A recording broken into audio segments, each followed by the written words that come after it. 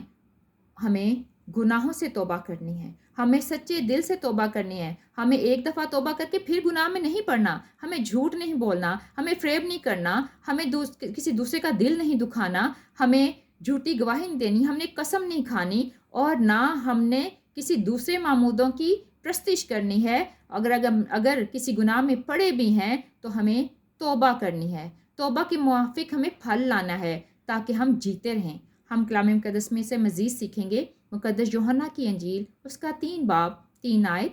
کلام مقدس میں یوں لکھا ہے، میں تجھ سے سچ کہتا ہوں کہ جب تک کوئی نئے سرے سے پیدا نہ ہو وہ خدا کی بادشاہی کو دیکھ نہیں سکتا.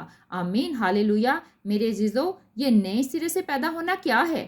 اپنے گناہوں کا اقرار کر کے، ان کو ترک کر کے اور توبہ کر کے، اپنے گناہوں سے سچے دل سے توبہ کرنی، اپنے گناہوں کو مارنا ہے.